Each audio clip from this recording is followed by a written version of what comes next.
So, what's up, everybody? It is a good day for a good day.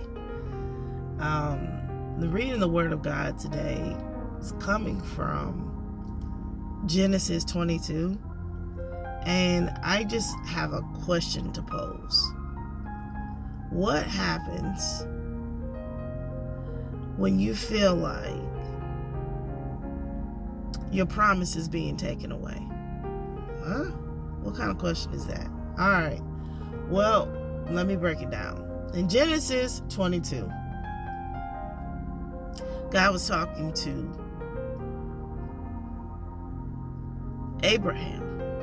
And at this point in the chapter, Abraham has his son Isaac. And he talks about going up to the mountain to make a sacrifice. But the sacrifice is not a goat or a sheep or a cow. Or the sacrifice that the Lord was requiring of Abraham was his own son, his promise. His son was his promise. Now we know back in Genesis 20 and 21, actually even further back than that, we can go back to 18, 19, 20, and 21. Up to this point, Abraham had a few encounters where the Lord had told him he was going to bless him and multiply him. He said he was going to bear a son. Even in his old age, he said, your wife will bear a son. And, Sarah laughed. She had that moment where she laughed. It's like, yeah, in my old age, yeah, right. But the Lord kept his promise. And Abraham had some visitors come through that said that this is what the Lord is going to do.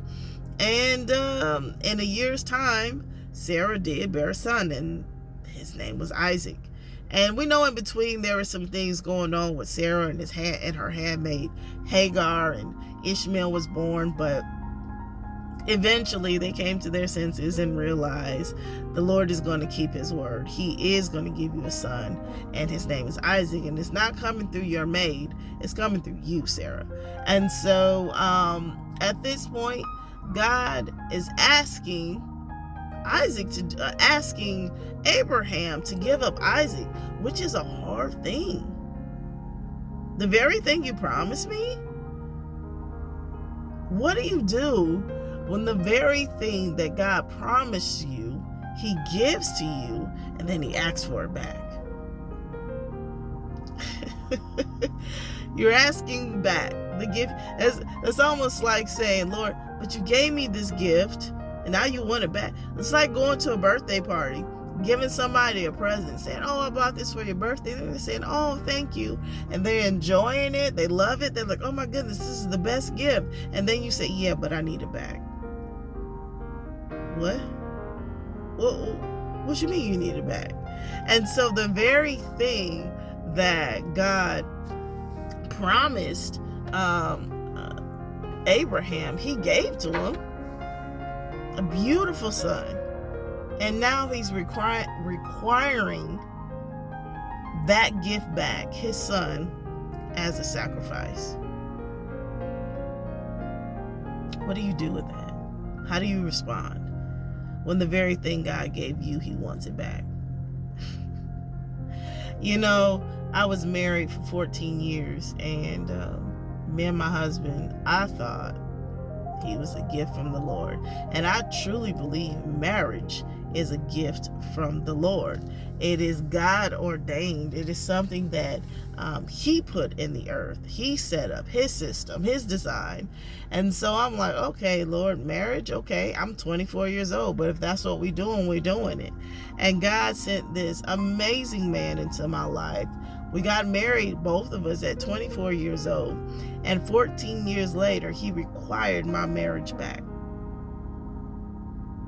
He asked for it back. He asked for his son to come home, and he took him back to heaven. And when my husband passed away, I was so mad, angry, depressed, shocked. I about lost my marbles. Who wouldn't? 14 years of marriage, now you asking for what? But it was my gift. But it was my gift, Lord. How do you respond? What do you do when the very thing the Lord gave you, allowed to happen, to be in your life? He requires of it. He asks for it back.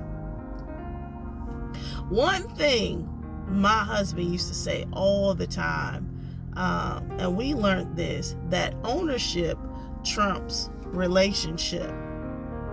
What does that mean? Okay. Ownership trumps relationship. That means that the owner of the thing outweighs the relationship you have with the thing. God, being the owner, the creator of my spouse, of my husband, required of his creation back. And me just being in relationship with it, had no rights to it, had to give it back. It's like letting someone borrow your car. This is your car. You are the owner of it. Your name is on it. You bought it. You paid for it. Therefore, the paperwork says it's yours. And then a friend or a relative comes along and says, hey, I need to borrow your car for something. Can I borrow it? Sure, you can borrow my car. You hand them over the keys. They borrow your car for a few days. And then you call them up and say, hey, I need my car back. Now, they've had a relationship with the car. They were using the car, but the car isn't theirs. They don't own it. So what do they have to do? They have to return the keys and give it back to its rightful owner. Even though they love the car, they took care of the car. The car was great. No damages, no dents, no scratches. They did a good job, but I own the car. So the car is mine. I get to take it back.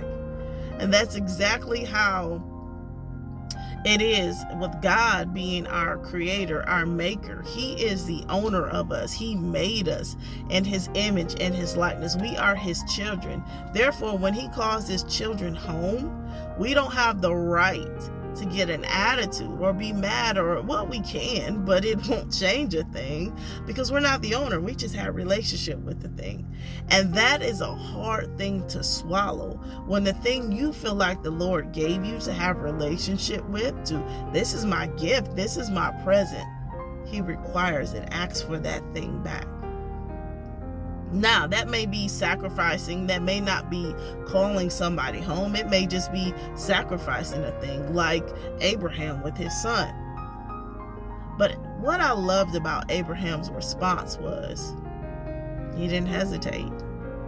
He actually was willing, and he went forth to perform the thing, to actually carry out what the Lord was asking of.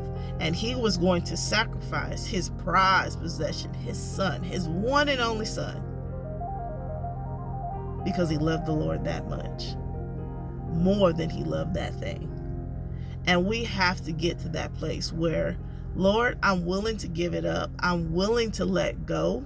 This is hard, but I'm willing to do it because I love you that much. I love you more than I love this thing. I love you more than I love my marriage. I love you more than I love my children, or I love you more than I love my job or my car or whatever that thing is. I'm willing to sacrifice and give it up. I'm willing to let go of the relationship to it because I love you more. That is a hard thing, but that's the place where we have to get to. Like Abraham, our response is just to move. And God already had a ram in the bush set up. He just wanted to see if Abraham was willing to obey and willing to lay it all down at any cost. And he was. And for that, he was tremendously blessed. And so was his generations after him. His seeds prevailed. So, what do you do when God is asking for the very thing that he gave you, the very promise he gave you, the very gift he gave you? He wants it back. What will your response be?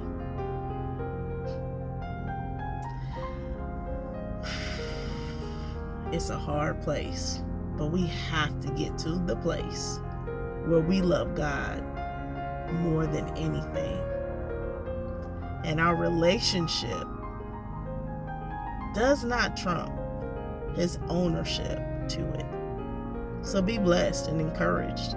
It's a good day for a good day. Just ponder on that. If you don't know, ask the Lord about it. Pray about it. Lord, do I love this thing more than you? How do I need to get back in line with you? How do I need to get back in right alignment with you, Lord, where I'm willing to lay it all down and do anything for you? I love you more than I love anything else. That's a good place to be. So be encouraged today.